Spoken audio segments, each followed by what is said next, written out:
Assalamualaikum warahmatullahi wabarakatuh. Perkenalkan, saya Muhammad Fatul Ihsan dari Prodi Manajemen Bisnis Syariah.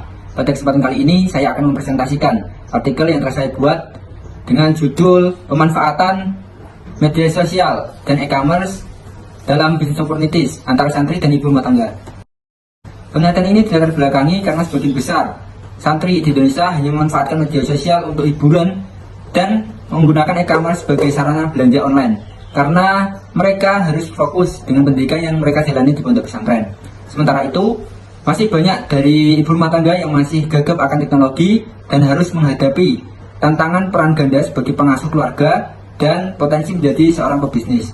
Namun, dengan adanya media sosial dan platform e-commerce akan memberikan mereka kesempatan untuk menjalankan bisnisnya dengan lebih fleksibel, bahkan dari rumah maupun pesantren. Tujuan penelitian ini yaitu untuk menyelidiki, mendalami, dan menganalisis lebih lanjut bagaimana pemanfaatan media sosial dan e-commerce dapat membentuk peluang bisnis di kalangan santri dan ibu rumah tangga di Indonesia, serta apa hambatan dan kendala yang akan mereka hadapi. Penelitian ini menggunakan metode deskriptif kualitatif dengan paradigma konstruktivisme dengan menggunakan data primer yang diperoleh dari narasumber melalui wawancara tidak terstruktur secara online melalui Google Form dan WA selama 3 hari. Penelitian ini menggunakan beberapa teori sebagai landasan, diantaranya yakni teori tentang business opportunities.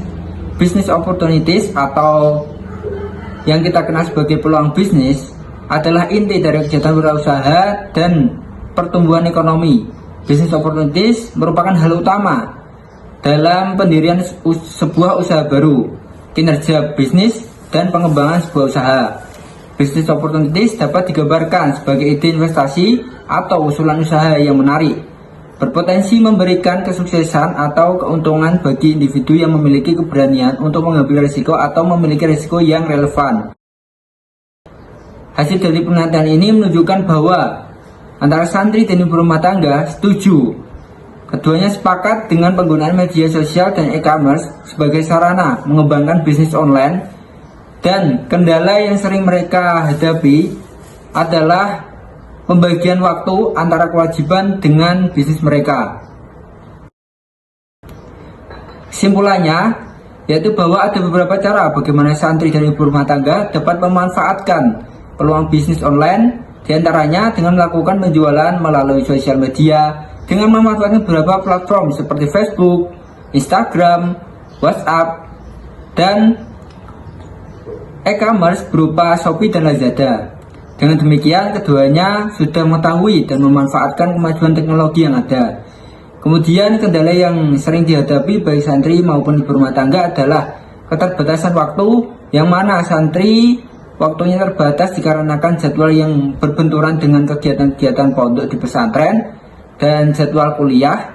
Sedangkan untuk ibu rumah tangga, keterbatasan waktunya dikarenakan mengurus urusan rumah tangga sehingga belum bisa memaksimalkan penjualan online melalui e-commerce.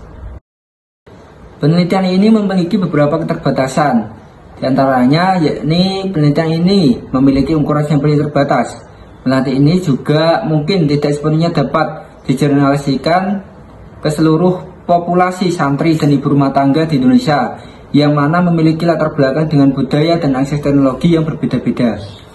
Penelitian ini dilakukan dalam jangka waktu yang singkat, mungkin tidak dapat menangkap perubahan atau tren dalam jangka waktu panjang. Penelitian ini juga mungkin tidak secara mendalam mengeksplorasi aspek psikologis dan sosial yang mempengaruhi penggunaan teknologi oleh santri dan ibu rumah tangga seperti motivasi, persepsi risiko, dan dukungan sosial. Cukup itu yang bisa saya sampaikan pada kesempatan kali ini. Kurang lebihnya apabila ada kekurangan dan kesalahan saya mohon maaf.